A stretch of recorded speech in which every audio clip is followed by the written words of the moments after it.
If you need any Xbox or PlayStation codes or anything gaming related, check the referral links down in the description. They'll take you to g2a.com. They already have a discount on most of their goods already, and with the code CHES at checkout, you can get yourself an extra 3% off as well.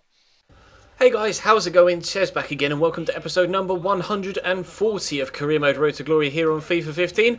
Our luck hasn't really been in over the past few episodes, but in the last one we were able to absolutely destroy bottom of the table Hull to pick up our first 3 points for a while. So I was hoping that we could continue that run of form and pick up 3 points here at home against current league position rivals West Bromwich Albion. They're obviously sat just one place above us, as you saw from the table a moment ago. Still, though, obviously, unfortunately missing our main man Callum Wilson up top, and he's out for another 6 months at least. So whether he'll actually play any part at all in the rest of the season, I'm not sure. He may make it back for the last month or so. It depends how quickly he can recover. But they're playing Saido Berahino up top alongside former Cambridge United loanee Santiago Bologna. So we knew exactly what to expect from their front line. Obviously Saido Berahino is well known about, and we had Bologna on loan for a season in League One, question mark. So we know what to expect from him as well,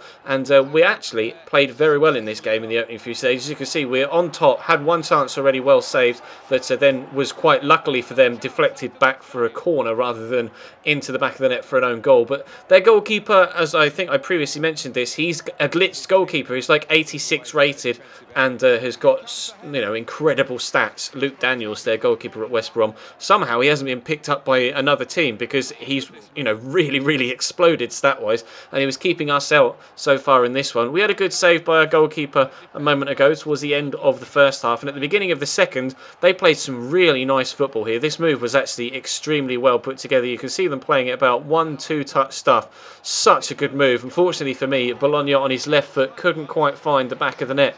Would have been quite interesting to see whether he'd have celebrated or not, considering obviously he's a former loanee here, but regardless of whether he would have celebrated or not, clearly determined to at least try his best to score a goal against us.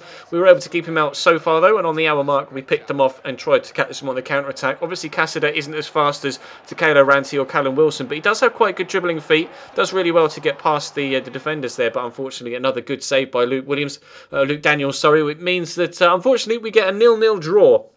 We've been drawing so many games so far this year in the Barclays Premier League, and I'm really starting to get quite tired of it. So I was hoping that we could have a win here away from home against Manchester City. We were actually able to pick up 3 points against them in this fixture last season, I think, or we beat them at home. I can't quite remember. We definitely beat them at least once last year, but so many unrecognisable names in that starting lineup. Lawler is a youngster from their youth system. Dearson, I don't recognise. Batiki, I don't recognise him.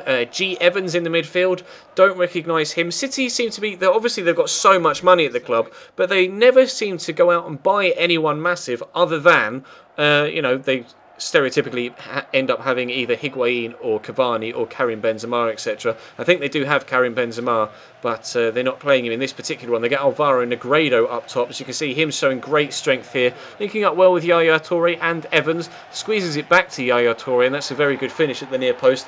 I have been slightly disappointed with Hutchinson so far this year. Obviously we brought him in as a youngster, and he's 74 rated, so overall stat-wise, overall rating-wise, he's not that much different from our previous goalkeeper last year, Kieran Westwood. But Kieran Westwood was an extremely good goalkeeper for us last year and definitely kept us in a lot of the games and was one of the main reasons why we finished where we did in the Barclays Premier League. Unfortunately, Hutchinson isn't yet at that level, and he's been conceding some goals that previously we would have been able to keep out. But that's part of the learning curve. He's obviously only 16, 17 years old. We are in Europe this year as well, so we do have, you know, a lot more of first team responsibilities, and players are a little bit more tired on a regular basis than perhaps they were last year. And it's kind of the thing that you see in real life as well. You get kind of the Europa League hangover in a season for the side that, one of the sides that qualify for it. We're just going through that right now. Unfortunately though, we are going to end up going 3-0 down here in the 65th minute. Could have been 4 with Negredo hitting the bar earlier on. And it was only now that actually I started to get myself into the game properly, which is quite frustrating. Obviously, we were dominant in the game against West Brom, bottom, couldn't score. Here we get through with Georgiev, squeeze it past the goalkeeper, and it looked as if he just put it straight into the top corner, but you'll be able to see from the replay, he kicked it straight at him, and it was the goalkeeper that pushed it into the top corner. Actually, Georgiev was aiming for the bottom left-hand corner. It took a deflection off Nastasic diving in, and then a big deflection off the goalkeeper, Lawler, to knock it into the top corner. That made it 3-1, so maybe we were in with a chance, getting ourselves a point from this. We're playing the ball about really nicely here. Strail Georgiev going to turn his side onto his left foot, goes on a nice burst of pace, and then smashes it towards goal, but hits the outside of the woodwork. Really unlucky there. We could have gotten ourselves a second goal back and really given Man City to something to worry about for the last couple of moments or so. We're actually going to get through again here, and it's Georgiev for a second time, clean through, has the shot well saved, has the second shot, and he's managed to get himself back up and dive the other way, Lawler. Incredible goalkeeping, in fairness, did very, very well. And in the end, after being really disappointing for an hour, we could have come away with a point from that game, but sadly we did not. So it's a defeat, 3-1 away from home against Manchester City. There were those last year that were complaining that it was too easy on world class and wanted me to step it up to legendary. And I haven't changed the difficulty or touched any sliders or anything since last year, but for some reason this year it's so much more difficult in the league, and I don't really know why. I haven't been able to put my finger on it. I don't know whether it's because we've changed so much of the squad, and I'm finding, it's taken me a while to figure out how to play with all of the new players that we've got. I'm not sure, but we've got some good individuals in, but we're not necessarily playing as well as a team as we were when we had a few lower rated players in the starting lineup. But we're doing okay in the group stage so far here in Europe. We sat third at the minute, but a win here against Genoa would put us in great position to qualify for the knockout rounds. But we lost to Genoa last time at home. This time we're travelling away to Italy in the snow, so it's definitely not going to be easy. But I've got my strongest side out. Takelo Ranti up top alongside Strail Georgiev. Loads of space here actually for Aquadar pushing forward from centre mid. Kind of runs out of space here, but I just hit it as kind of a hit and hope type thing, and it ends up going in. I think the goalkeeper was perhaps put off by the defender sliding in front of him. I don't know whether it took a slight deflection. I didn't have a look at any of the replays. It may have done, which is what put the goalkeeper off. But as we head into this second half, we were actually able to continue to be on top in this one. Lovely ball round the corner by Georgiev into Ranti, and an exquisite finish into the bottom corner. 2 minutes into the second half, we have a 2-goal lead, 2-0, and I didn't expect this, to be honest, against Genoa, who just hammered me last time we played them. I could not play against them to save my life, and they started to play like that again in the second half. You can see here they get the ball back off me. Lovely turn by Falque, squeezes it into Pelosi, and he beats the goalkeeper to the ball to get it underneath him into the back of the net.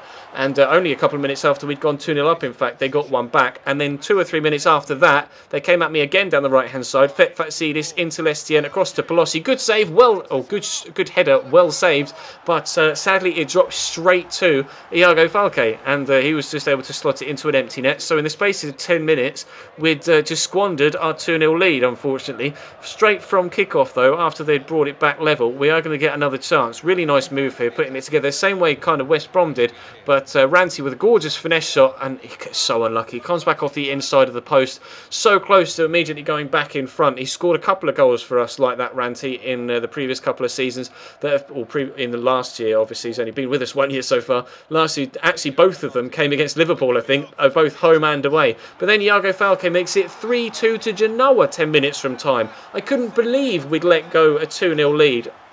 I was so angry at myself for just not defending very well and actually going down to a 3-2 defeat to Genoa. So our spot in the Europa League is still under threat. We do have Stade Rennes next in the final group stage game, and I think that's away from... No, I think he's at home. We've got Stade Rennes at home, so it's going to be a very, very close game, but we need a win. As you can see, a point won't be enough. We need to beat them, and if we do, we're through to the knockout round. So it's effectively a winner-takes-all scenario. We are still pretty much mid-table in the Barclays Premier League, 12th currently with 3 wins, 6 draws and 5 defeats. Still disappointed with the amount of draws we've been picking up, and I really think we deserved a win against West Brom today, but unfortunately it wasn't to be. So we'll come back stronger hopefully next time, and maybe try and put in the performance that we did against Hull against someone else in Friday's episode, and try and get ourselves a bit of a boost in the league table. We're not too far away from the Europa League spots in 5th, or spotter singular in 5th, but there's a big jump to those at the top of the table. We're already 20 points off of Tottenham at the top of the league, so I think Champions League spot for next year is going to be a big push it, or it's going to need a big push if we are to make it. But Europa League, we could still make that. So we'll have to wait and see. Obviously, if we win the Europa League this year, then we'll qualify for next year. But the way things have gone in the group stage, I don't think that's possible. But knockout round football is possible, so we'll try our best. But that's going to bring today's episode to a close, guys. Thank you very much for watching. There'll have been an episode of the Chelsea career mode uploaded earlier on today, so definitely check that out if you missed it. I'll be streaming tonight as well over on Twitch, so follow the link in the description to come and watch me over there if you want. And of course, feel free to follow me on Twitter as well. But for now, thank you very much for watching, and I'll see you next time.